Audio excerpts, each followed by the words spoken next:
नमस्कार। मैं ज्योतिष शास्त्री रमेश चौबे उपस्थित हूं आपके समक्ष एक जन्म कुंडली का अध्ययन करने के लिए। जैसा कि आप जानते हैं कि जब तक कोई न चाहे हम उसका नाम नहीं बताते हैं। बहुत ही महत्वपूर्ण कुंडली है। कुछ प्रश्न हैं जातिका के, जिसका जवाब हम आपको इनके कुंडली में किस प्रकार से योग है उस माध्यम से हम देने की कोशिश करेंगे। बिना विलंब किए हुए चलिए चलते हैं सबसे पहले इनके जन्म तारीख की तरफ। 2 जुलाई 2002 3:15 मुजफ्फरनगर उत्तर प्रदेश में इनका जन्म है। इन्होंने तुला लग्न में जन्म लिया है, जिसके स्वामी बनते हैं शुक्र, और राशि इनकी बनती है मीन, जिनके स्वामी होते हैं गुरु। अब यहां पे तुला लग्न और मीन राशि यानी कि लग्नपति और राशिपति में मित्रता आपस में नहीं है, लेकिन बृहस्पति भी ज्ञान के कारक हैं और शुक्र जो हैं वो भी ज्ञान के कारक हैं। सर्वशास्त्र प्रवक्तारम, समस्त शास्त्रों को जानने वाले हैं कौन? शुक्र। तो ये दोनों ही ज्ञान के कारक हैं, ये दोनों ही गुरु हैं। शुक्र जो है वो दैत्य गुरु हैं और बृहस्पति देव गुरु हैं। इन्होंने कृष्ण पक्ष के अष्टमी तिथि को जन्म लिया है। शुक्ल पक्ष के अष्टमी से लेकर के और कृष्ण पक्ष की अष्टमी तक चंद्रमा जो है वो पापक ग्रह होते हैं। इनका लग्न 22 डिग्री पे बैठा है विशाखा नक्षत्र में। सूर्य 16 डिग्री में आद्रा नक्षत्र में राहु के नक्षत्र में बैठे हैं। सूर्य का आद्रा नक्षत्र में यानी कि राहु के नक्षत्र में बैठना बहुत अच्छा नहीं माना जाता है। चंद्रमा इनका 13 डिग्री पे बैठा है उत्तर भाद्रपद में यानी कि शनि के नक्षत्र में, और चंद्रमा का शनि के नक्षत्र में बैठना बहुत अच्छा नहीं माना जाता है। मंगल 28 डिग्री पे पुनर्वसु नक्षत्र यानी कि बृहस्पति के नक्षत्र में बैठे हैं अस्त होकर के। बुध 27 डिग्री पर मृगशिरा में यानी कि मंगल के नक्षत्र में बैठे हैं। बृहस्पति 29 डिग्री पे अपने ही नक्षत्र में यानी कि पुनर्वसु नक्षत्र में बैठे हैं, तो बृहस्पति कहीं ना कहीं मजबूत हैं। शुक्र 26 डिग्री पे अश्लेषा नक्षत्र में बैठे हैं, बुध के नक्षत्र में बैठे हैं, और जो है शनि 27 डिग्री पे मृगशिरा में बैठे हैं। राहु रोहिणी में और केतु ज्येष्ठा में यानी कि चंद्रमा और बुध के नक्षत्र में बैठे हैं। आइए बिना विलंब के चलते हैं इनके लग्न की तरफ। तुला लग्न की कुंडली है। लग्न का मान कितना मैंने बताया आपको 22 डिग्री पे, तो लग्न का मान लगभग ठीक ठाक है। और लग्नेश बनते हैं शुक्र, कुंडली के 10वें भाव में जाके बैठे हैं। कितने डिग्री पे बैठे हैं शुक्र? 26 डिग्री पे। तो सम राशि है। तो ग्रह जो है यहाँ पे 26 डिग्री से लेकर 30 डिग्री पर सम राशि में कैसे होते हैं? कोई भी ग्रह जो है 0 डिग्री से लेकर के और 6 डिग्री तक जो है वो विषम राशि में बाल अवस्था में होता है। विषम राशि में बाल अवस्था में होता है। उसके बाद में फिर वो जो है कुमार अवस्था में युवा, उसके बाद में फिर वृद्ध और फिर मृतक होता है। तो यहाँ पे 27 डिग्री पे बैठे हैं, 26 डिग्री पे बैठे हैं लगभग, मान के चलिए 26 डिग्री और कुछ कला और विकलाप है, मैंने 26 डिग्री लिखा है। तो यहाँ पे शुक्र की स्थिति बहुत अच्छी नहीं है। शुक्र यहाँ पे जो है वो मृतक समान है, मृतक अवस्था में है। तो लग्नेश के पास बलाबल नहीं है। किस नक्षत्र में बैठे हैं? अश्लेषा नक्षत्र में बैठे हैं। ठीक है, नक्षत्र ठीक लिया इन्होंने। अब यहाँ पे लग्नपति का कुंडली के 10वें भाव में आके बैठना अच्छा होता है, क्योंकि जब लग्नपति कुंडली के 10वें भाव में जाके बैठ जाए तो जातक जो है मेहनती होता है। लेकिन एक बात समझने की आवश्यकता है, शुक्र कुंडली के 4थे भाव में दिग्बली होते हैं और कुंडली के 10वें भाव में जाके दिग्बल से हीन हो जाते हैं और कहीं ना कहीं वो कमजोर भी हैं। अब शुक्र पे देखा जाए तो शनि की तीसरी दृष्टि पड़ती है। शनि की तीसरी दृष्टि कहां पड़ी? शुक्र पे पड़ी। तो शुक्र को कमजोर करने का ये काम करेंगे। बड़े से बड़ा राजयोग यदि शनि की दृष्टि पड़े तो भंग माना जाता है। तो यहाँ पे जो शुक्र है लग्नेश जो है वो कमजोर हो गए। आगे बढ़ते हैं। कुंडली में दूसरे भाव के स्वामी बनते हैं मंगल। वो कहां बैठे हैं? कुंडली के भाग्य भाव में बैठे हैं। कुंडली के दूसरे भाव के स्वामी यदि कुंडली के भाग्य भाव में बैठे तो शास्त्र कहता है कि ऐसे जातक का बाल्यकाल कष्ट में व्यतीत होता है। ध्यान से सुनिएगा, ऐसे जातक का बाल्यकाल कष्ट में व्यतीत होता है, लेकिन जैसे जैसे उसकी उम्र बढ़ती जाती है वो धीरे धीरे उन्नति करता चला जाता है। यानी कि निस्संदेह से जातक उन्नति करता ही करता है। यदि हम लग्नपति को थोड़ा बलवान बना दें, क्योंकि लग्नेश ही डिसाइड करेगा कि जिंदगी में आप कितनी ऊंचाई हासिल करेंगे। तो ये सूत्र यहां लागू हो रहा है, तो ये बहुत अच्छा है। मंगल का भाग्य भाव में बैठना अच्छा होता है, क्योंकि वो 10वें भाव में दिग्बली होते हैं, वो दिग्बल की तरफ बढ़ रहे हैं। और मंगल की जो है 7वीं दृष्टि पराक्रम भाव पे पड़ती है, तो जातक पराक्रमी होता है। और 8वीं दृष्टि कुंडली के 10वें कुंडली के 4थे भाव पे पड़ेगी, उच्च की दृष्टि पड़ेगी, जातक भूमि वाहन और मकान से भी युक्त होता है। तो ये बहुत अच्छा है। ये बहुत अच्छा है मंगल का यहाँ बैठना। लेकिन कुंडली के दूसरे भाव में केतु बैठे हैं। यहाँ केतु जो है, वृश्चिक राशि में केतु जो है उच्च के माने जाते हैं और वृषभ राशि में राहु उच्च के माने जाते हैं। तो वृषभ राशि में केतु उच्च के माने जाते हैं, लेकिन वो वाणी स्थान है, तो क्या करेंगे? तो मुंह से होने वाले गलत काम करवा देंगे। जातक जो है अपनी बातों की वजह से कहीं ना कहीं अप्रिय हो जाएगा लोगों में। ऐसा जो जातक होता है वो कठोर वचन बोलने लगता है, चाहता नहीं है बोलना। वो ऐसा व्यक्ति अपनी बातों से अपना काम भी निकलवा सकता है, क्योंकि तुला लगने के लोग अपनी एक मुस्कुराहट से जग को जीतने वाले होते हैं, बहुत ही जॉली नेचर के होते हैं, बहुत ही इनको रोमांटिक गाने सुनना पसंद होता है, गाने सुनना बहुत पसंद होता है, बहुत धार्मिक प्रवृत्ति के भी होते हैं। तो इस मामलों में तो ठीक है, लेकिन दूसरे भाव का केतु जो है वो कुटुंब कलेश करवाएगा और धन संचय नहीं होने देगा। जातक अपने कुटुंब से बिना मतलब कलेश करते रहेगा, तो ये परेशानी देंगे। कई बार मुंह में छाले की और गले में टॉन्सिल की प्रॉब्लम भी यहाँ पे जो केतु देने लगते हैं। तो वाणी पे संयम रखना बहुत आवश्यक है, बहुत तौल के और मोल के बोलना चाहिए। अब कुंडली के तीसरे भाव के स्वामी बनते हैं बृहस्पति और षष्ठ भाव के स्वामी बनते हैं बृहस्पति। वो कहाँ बैठे हैं? तो बृहस्पति जाके बैठे हैं कुंडली के भाग्य भाव में। किसके नक्षत्र में बैठे हैं बृहस्पति? तो बृहस्पति अपने ही नक्षत्र में बैठे हैं, पुनर्वसु नक्षत्र में। तो बृहस्पति का भाग्य भाव में जाके बैठना बहुत अच्छा माना जाता है, क्योंकि बृहस्पति भाग्य के कारक होते हैं और पराक्रम भाव के स्वामी भी हैं। तो अपनी सातवीं दृष्टि से पराक्रम भाव को देखेंगे तो जातक को पराक्रमी बनाएंगे। मंगल पराक्रम का कारक होकर पराक्रम भाव को देख रहा है और बृहस्पति भाग्य भाव में बैठ करके भाग्य के कारकों के भाग्य भाव में बैठे हैं और अपने सातवीं दृष्टि से जो है पराक्रम भाव को देखना, जातक पराक्रमी होगा। अपनी पांचवी दृष्टि से बृहस्पति लगन को देखेंगे तो जातक को बुद्धिमान और ज्ञानवान बनाएंगे और अपनी सातवीं दृष्टि से कुंडली के पंचम भाव को देखेंगे तो जातक के जो है शिक्षा इत्यादि में भी जातक को अच्छा लाभ मिलेगा। जातक की उच्च शिक्षा जो है वो अच्छी होगी। और भी कुछ चीजें हैं वो हम आगे चल के जानते हैं। तो बृहस्पति की स्थिति यहाँ पे ठीक है, बृहस्पति यहाँ पे 29 डिग्री पे बैठे हैं, यानी कि डिग्री वाइज कमजोर हो गए, लेकिन फिर भी उनके दृष्टि का प्रभाव जातक को मिल जाएगा। आगे बढ़ते हैं। इस कुंडली में सबसे महत्वपूर्ण ग्रह कौन बनते हैं? शनिदेव। केंद्र और त्रिकोण के स्वामी बनते हैं, अत्यंत महत्वपूर्ण है। कितने डिग्री पे बैठे हैं? 27 डिग्री पे बैठे हैं, मृगशिरा यानी कि मंगल के नक्षत्र में। वे कहां बैठे हैं? तो कुंडली के अष्टम भाव में। किसके साथ बैठे हैं? और राहु के साथ बैठे हैं। अब ये थोड़ा सा समझने की बात है। यहाँ पे पंचम भाव का स्वामी जाके कुंडली के और सुख भाव का स्वामी जाके कुंडली के अष्टम भाव में जाके बैठ जाए और वो पीड़ित हो जाए। हालांकि शनिदेव को अष्टम भाव में कारक माना गया है, क्योंकि शनि जो है वो स्थान की वृद्धि करते हैं। तो जातक के अष्टम भाव में बैठ करके, क्योंकि वो आयु का घर है, वो मृत्यु का घर है, तो जातक की आयु की वृद्धि करने वाले होंगे, जातक की आयु की वृद्धि करेंगे। और पंचम भाव का स्वामी कुंडली के अष्टम भाव में जाके बैठ जाए तो अष्टम भाव गूढ़ ज्ञान का है, ये जो है तंत्र मंत्र का भाव है, ये जो है ऑकल्ट साइंस का भाव है। तो यदि जातक की शिक्षा बीच में अधूरी भी रह जाती है, क्योंकि पंचम पति पीड़ित हो गया और उच्च शिक्षा का स्वामी बुध भी कुंडली के अष्टम भाव में राहु के साथ आगे बैठ गया, तो उच्च शिक्षा में, हालांकि बृहस्पति बहुत हद तक संभालने की कोशिश करेंगे, लेकिन पंचम भाव का स्वामी, शिक्षा का स्वामी और उच्च शिक्षा का स्वामी भी कुंडली के अष्टम भाव में आके बैठ गया और राहु से पीड़ित हो गया, केतु से दृष्ट हो गया, तो शिक्षा में कहीं ना कहीं बाधा आएगी। लेकिन बृहस्पति बहुत हद तक संभालने का काम करेंगे। अब यहाँ पे यदि जातक ऐसे काम से जुड़े जो ऑकल्ट साइंस से है, यदि, क्योंकि शुक्र का ये लग्न है और लग्न से 3 घर आगे, 1 2 3 और 3 घर पीछे यदि शुक्र बैठे हो तो जातक, ऐसा जातक ज्योतिष के एबीसीडी को बहुत अच्छे से जानने वाला होता है, यानी कि ज्योतिष को जानने वाला होता है। तो इस जाति का यदि ज्योतिष में अपना इंटरेस्ट दिखाए, क्योंकि राहु भी कुंडली के अष्टम भाव बैठे हैं और अष्टम भाव में राहु उच्च के बैठे हैं, तो ऐसे जातक को ऐसा राहु तंत्र मंत्र इत्यादि के क्षेत्रों में भी बहुत अच्छा सफलता देता है और स्पिरिचुअल आध्यात्मिक भी बना देता है। लेकिन कई बार जातक जो है इसी चक्रों में पड़ करके अपना पैसा भी तांत्रिकों के पीछे और पंडितों के पीछे अपना बर्बाद करने लगता है, तो उससे आपको बचना चाहिए। तो बहुत अच्छा योग है, यदि आप ज्योतिष इत्यादि सीखना चाहें तो आप सीख सकती हैं, उसमें आपको अपार सफलता मिलेगी।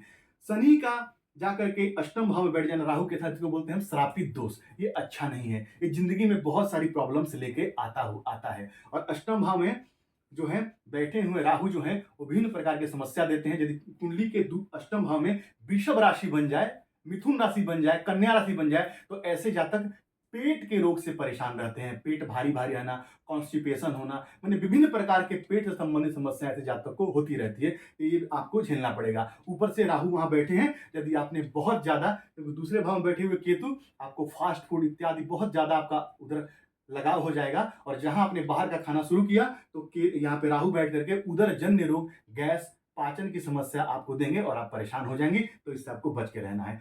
राहु शनि का श्रापित दोष है, इसके लिए क्या उपाय करना है वो मैं आपको आगे चल के बताता हूँ।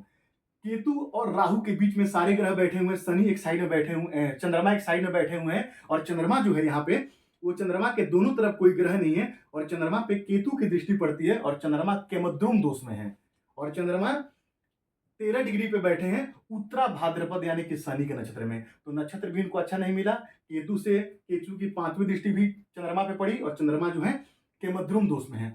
अब यहाँ समझने की आवश्यकता है। जातिका का कहना है कि शिक्षा में बहुत ज्यादा बाधा आ रहा है, मैं अपने मन को एकाग्रचित नहीं कर पा रही हूँ और ऐसा भी इनका कहना है कि मैं कुछ दिन तक डिप्रेशन में थी और मैंने कंसल्ट भी इसके लिए डॉक्टर से किया था। अब यहाँ समझिए, चंद्रमा मनुष्य जाता, चंद्रमा किसी व्यक्ति का मन है और चंद्रमा कुंडली के षष्ठ भाव में बैठ जाए तो जातक को शीत जन्य रोग बहुत ज्यादा होता है। यदि कुंडली के षष्ठ भाव में चंद्रमा बैठ जाए तो ऐसे लोग जो है, ये सूत्र है ज्योतिष के, मैं बताता हूँ, कोई जरूरी नहीं कि ये करेंगे ही, ये सूत्र है। तो ऐसे जो जातक होते हैं वो मछली पालना बहुत पसंद करते हैं, एक्वेरियम उनके घर में होता है। तो यहाँ पे चंद्रमा केमुद्रुम दोष में है और चंद्रमा मन है जो जातिका के मन को भटकाएंगे कई बार। और ऐसे भी मीन राशि है और मीन का मतलब होता है मछली और मछली अनावश्यक ही पानी में पूरे दिन घूमती रहती है। यानी कि मीन राशि के जो लोग होते हैं या मीन लगन के जो लोग होते हैं उनको जिंदगी में भटकाव का सामना बहुत ज्यादा करना पड़ता है। वो डिसाइड नहीं कर पाते हैं कि मुझे क्या करना चाहिए। तो ऐसे में किसी अच्छे एस्ट्रोलॉजर से राय लेना चाहिए। अब आगे बढ़ते हैं। अब चंद्रमा का, यहाँ चंद्रमा के मध्यम दोष में केतु से दृष्ट होकर बैठे हैं तो जातिका के मन को भटकाने वाले होंगे। जातिका कई बार जो है विभिन्न प्रकार के उसके मन में उल्टे फुलटे थॉट भी आएंगे। कई बार ऐसा आएगा कि मैं जी के क्या करूंगी, मेरे को जीने के क्या मतलब है, विभिन्न प्रकार के। क्यों? क्योंकि यदि आप अंक ज्योतिष से भी यदि इस कुंडली को देखते हैं तो 2-2-2 यानी कि 3 बार इनके कुंडली में 2-2-2 आ रहा है और बहुत बार 2 यदि रिपीट होता है तो कहीं ना कहीं चंद्रमा के खराब होने के संकेत देता है। तो मैंने देखा है यदि आपके जन्म कुंडली में जो ग्रह खराब हो वो आपके ग्रिड में भी कहीं ना कहीं, लोसो ग्रिड में भी कहीं ना कहीं खराब होता है। यदि मैं अभी बना के दिखाऊंगा तो सारी बातें मेरे सही वहां पे आपको मिल जाएगी। तो यहाँ पे कहीं ना कहीं चंद्रमा अत्यंत पीड़ित है, इसीलिए जातिका अपने मन को बैलेंस नहीं कर पा रही है। तो चंद्रमा का उपाय भी हमें करना चाहिए। उपाय क्या करेंगे आगे चल के बताता हूं। अब इस कुंडली में मंगल देवता कुंडली के सप्तम भाव के और द्वितीय भाव के स्वामी है। मैंने आपको बताया कि द्वितीय भाव के स्वामी, सप्तम भाव के स्वामी, द्वितीय भाव के स्वामी भाग्य भाव बैठे तो जातिका जो है बचपन में बेशक कष्ट कर रही है लेकिन 28 वर्षों के बाद लगभग जो है जिंदगी में उन्नति उसके होना शुरू हो जाएगा, उसके भाग्य के रास्ते खुलने लगेंगे। सप्तम भाव का स्वामी होकर के मंगल भाग्य भाव में बैठे हैं तो विवाह के बाद भाग्य की उन्नति जातिका की होगी। सप्तम भाव पे देखा जाए यहाँ पे तो सप्तम भाव पे किसी पाप ग्रह की दृष्टि नहीं है और सप्तम पति पे भी देखा जाए तो किसी भी पाप ग्रह की दृष्टि नहीं है। यानी कि वैवाहिक जीवन खराब रहेगा ऐसा मैं नहीं कह सकता, वैवाहिक जीवन जातिका का ठीक ठाक रहेगा। आगे बढ़ते हैं। कुंडली में भाग्य भाव के और कुंडली में व्यय भाव के स्वामी बनते हैं कौन? बुध। कहां बैठे हैं? कुंडली के अष्टम भाव में आके बैठे हैं। अब यहाँ पे दो चीजें, दोनों मिलेगा। यदि एक ग्रह 2 भाव का स्वामी हो तो दोनों भाव का फल आपको देगा। जैसे कि 6-8-12 का स्वामी 6-8-12 में आके बैठे तो विपरीत राजयोग का निर्माण करता है। तो बुध यहाँ बैठ करके विपरीत राजयोग का निर्माण तो करेंगे लेकिन फिर भी ये भाग्य भाव के स्वामियों की कुंडली के अष्टम भाव में आके बैठे हैं, ये उच्च शिक्षा के स्वामियों की कुंडली के अष्टम भाव बैठे हैं तो उसमें विघ्न बाधा भी लेके आएंगे। तो इसके लिए भी क्या उपाय करना है मैं आपको आगे चल के बताता हूं। चंद्रमा का मैंने आपको बता दिया कि चंद्रमा कर्मपति होकर के देखा जाए तो 7-8-9 अपने से 9 घर आगे बैठे हैं। यानी कि बैठे तो ठीक है लेकिन केमुद्रुम दोष से पीड़ित है। शनि के नक्षत्र में बैठ के केतु से दृष्ट है जो जातिका के मन को भटकाएंगे, टेंशन, फ्रस्ट्रेशन और डिप्रेशन में जातिका को रखने का काम करेंगे। तो चंद्रमा की स्थिति बिल्कुल ठीक नहीं है। आगे बढ़ते हैं। अब यहाँ पे सारी ग्रहों का विवरण मैंने आपको दे दिया कि कौन से भाव में कैसा ग्रह बैठा है। जातिका को 21/9/2024 से लेकर 21/9/2031 तक जो है वो केतु की महादशा चलेगी। जब तक केतु में केतु का इनको अंतर चला तब तक काफी परेशानी में थी, लेकिन जैसे ही केतु में शुक्र का अंतर आया 18 फरवरी 2025 से 18 अप्रैल 2026 तक चलेगा, इन्होंने डॉक्टर के पास जाने के अलावा भी उनके मन में ऐसा आया, क्योंकि मैंने आपको बताया कि ऐसे लोग ज्योतिष के एबीसीडी को समझते हैं, कि इनके मन में आया कि मैं किसी एस्ट्रोलॉजर से संपर्क करूं और इन्होंने मुझसे संपर्क किया। और इनको देखिए कई बार दवा के साथ साथ दुआ की भी आवश्यकता पड़ती है।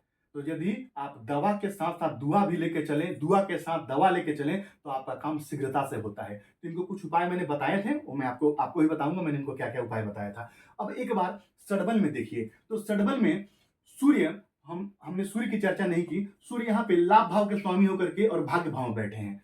सूर्य को दशम भाव में दिग्बल सूर्य दशम भाव में दिग्बली होते हैं और मंगल भी सूर्य दशम भाव में दिग्बली होते हैं। तो ये दोनों ग्रह जो है दिग्बल की तरफ बढ़ रहे हैं, यानी कि अपने अगले राशि में जाने के लिए तत्पर है बिल्कुल। तो मंगल और सूर्य दोनों को नवम भाव में, दसम भाव में, एकादश भाव में बहुत अच्छा माना गया है। और तीन तीन शुभ ग्रह, तीन तीन मजबूत ग्रह कौन कौन? मंगल, सूर्य और गुरु कुंडली के भाग्य भाव में बैठे हैं। तो ऐसा व्यक्ति, ऐसी जाति का यदि उच्च सरकारी पद के लिए यदि प्रयत्नशील हो तो मिल जाएगा। आईएएस, आईपीएस, बड़े बड़े पद पे ऐसे लोग जा सकते हैं। बस उनको अपने मन को कंट्रोल में रखना है, क्योंकि चंद्रमा खराब है। यदि मन बैलेंस्ड हो गया, क्योंकि मन के हारे हार और मन के जीते जीत, तो निस्संदेह जो है ये उच्च पदाधिकारी बन सकती हैं। और काल सर्प दोष की शांति कराना आवश्यक है। और साथ ही साथ जो है ये राहु और शनि का श्रापित दोष है, इसके लिए त्रिपिंडी श्राद्ध करवाना अत्यंत ही आवश्यक है।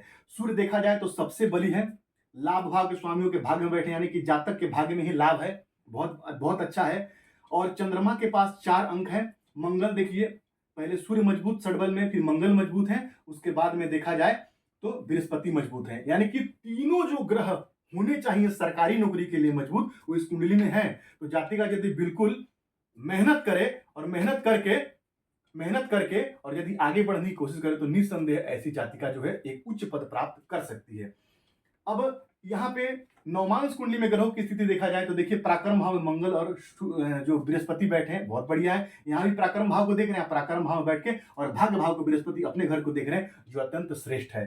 साथ ही साथ जो है शनि कुंडली के षष्ठ भाव में बैठे हैं, बुध अपने ही राशि में बैठे हैं, यानी कि कुंडली के षष्ठ भाव से जो है वो कंपटीशन की तैयारी को देखते हैं। तो यहाँ षष्ठ भाव का स्वामी षष्ठ में बैठा है, जातिका जो है वो कॉम्पिटिटिव एग्जाम की तैयारी करे तो बहुत अच्छा होगा। और यहाँ पे कंपटीशन भाव के स्वामी, यहाँ से देखा जाता है नौकरी कंपटीशन का भाव है, तो यहाँ के स्वामी बृहस्पति कुंडली के भाग्य भाव बैठे हैं, ये भी बहुत अच्छा है। थोड़े बहुत अड़चन लेके आएंगे, क्योंकि वो षष्ठपति भी है, लेकिन नित्य यदि प्रयत्नशील यदि जातिका रहे तो अपने मुकाम को पा लेगी।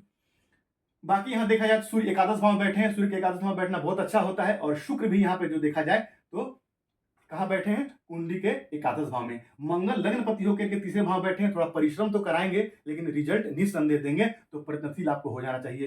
पंचम पति जाकर के शिक्षा भाव का स्वामी जाकर के अपने लाभ भाव में बैठ करके अपनी 7वीं दृष्टि से इस भाव को देख रहा है। तो कुंडली बहुत अच्छी है, बस यहाँ पे प्रॉब्लम क्या है? बस यहाँ प्रॉब्लम है अपने मन को बैलेंस कर लेना, बस और कुछ नहीं। यदि मन को आपने बैलेंस कर लिया तो जिंदगी में सब आपको मिल जाएगा। आगे बढ़ते हैं। अब यहाँ पे एक चीज और मैं आपको बता दूं कि आपको एक चीज और बता दूं, इनके कुछ प्रश्न हैं और प्रश्न को हम एक एक करके जवाब देंगे। आइए, सबसे पहले इनका प्रश्न है कि मेरी शिक्षा में बाधा आ रही है, कैसे दूर करें? तो मैंने आपको बताया कि पंचम पति जाके कुंडली के अष्टम भाव में राहु के साथ पीड़ित होकर बैठे हैं, हालांकि मित्र राशि में बैठे हैं, तो थोड़ी बहुत शिक्षा में बाधा आ रही है। और उच्च शिक्षा के स्वामी बुध भी कुंडली के षष्ठ भाव में बैठे हैं, वो भी राहु से पीड़ित होकर बैठे हैं, जिसको बोलते हैं जड़त्व दोष।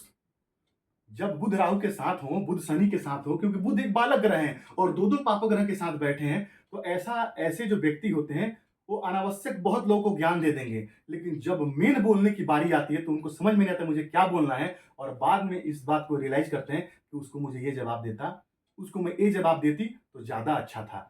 तो यहाँ बुध पीड़ित हो गए हैं, लेकिन घबराने की आवश्यकता नहीं है। शिक्षा के कारक जो है बृहस्पति शिक्षा भाव को देख रहे हैं, यहाँ देखा जाए तो 5, 6, 7, 8, 9 बृहस्पति की दृष्टि पड़ती है, ये बहुत अच्छा है। बस अपने आपके मन को आपको बैलेंस कर लीजिए। तो इसके लिए मैं आपको उपाय बताऊंगा लास्ट में। दूसरा प्रश्न है, कौन सा कैरियर या कौन सा फील्ड अच्छा रहेगा?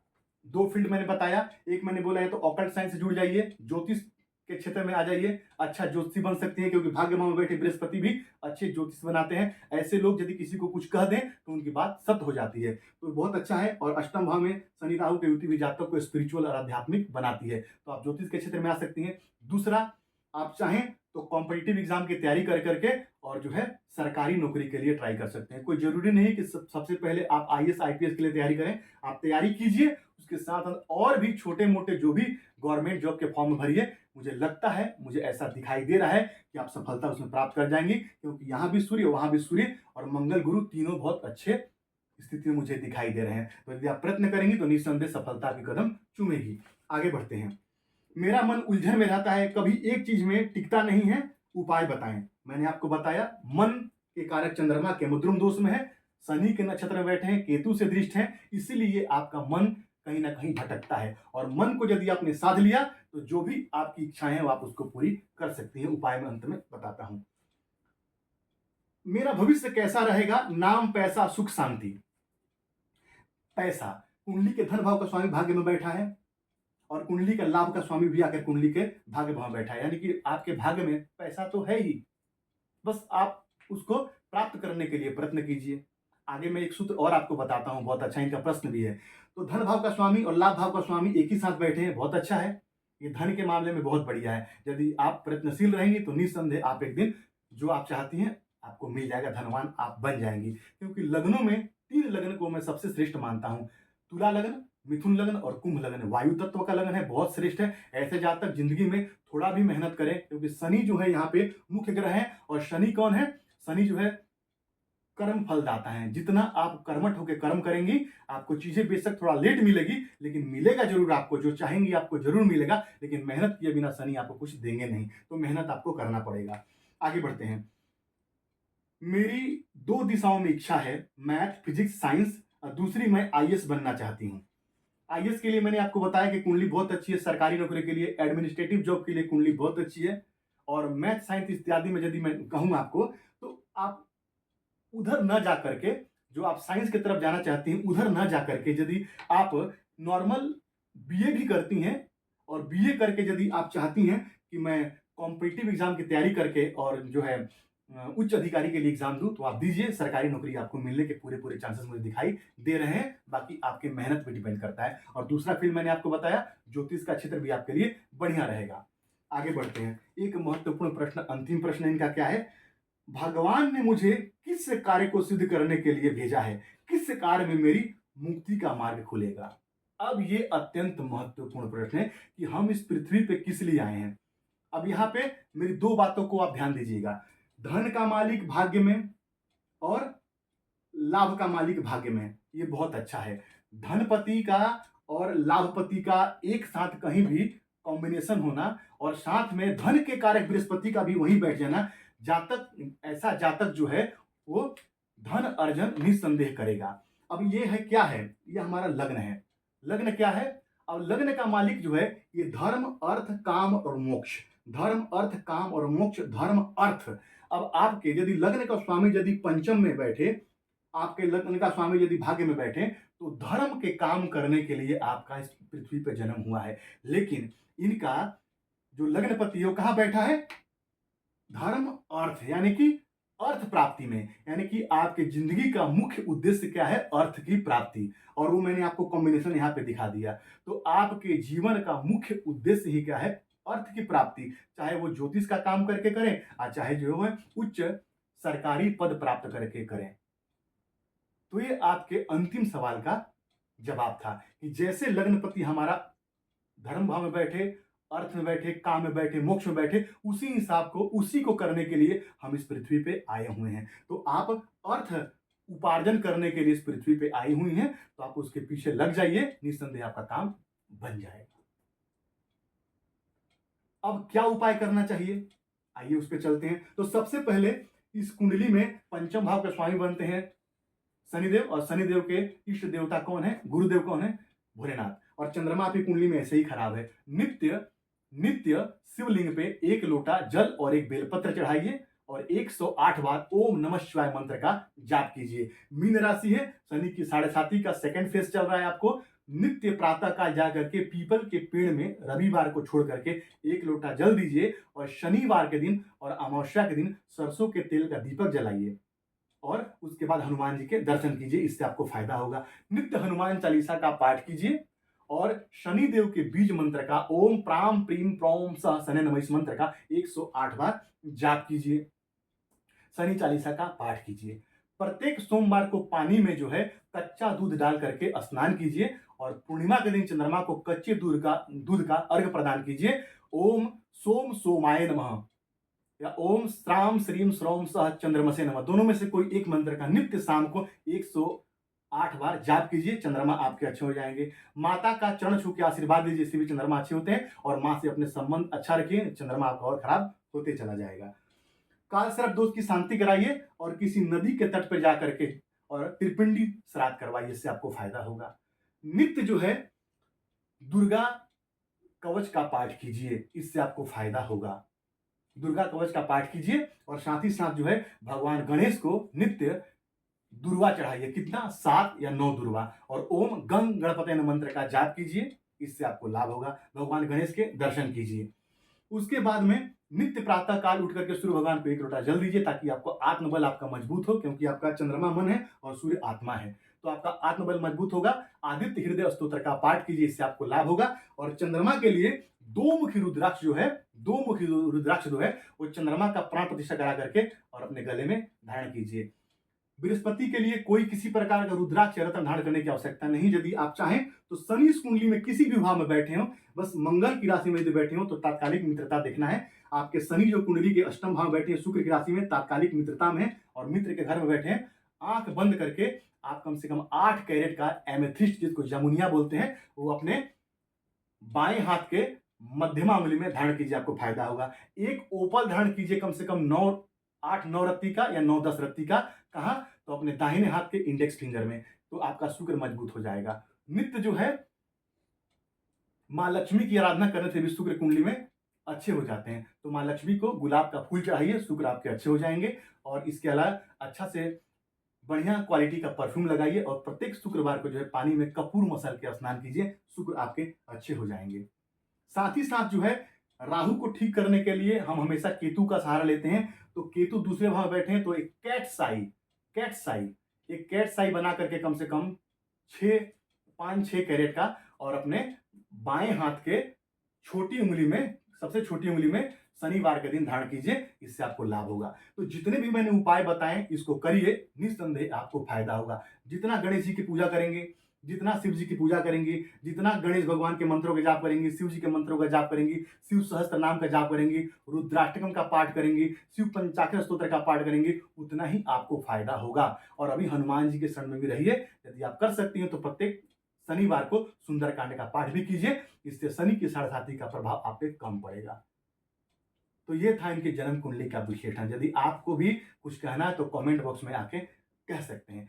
आप भी अपने कुंडली का विश्लेषण करवाना चाहते हैं तो दिए गए नंबर पर मुझसे संपर्क कर सकते हैं। आपका दिन मंगल हो, इसी मंगल कामना के साथ आज के लिए इतना ही। नमस्कार।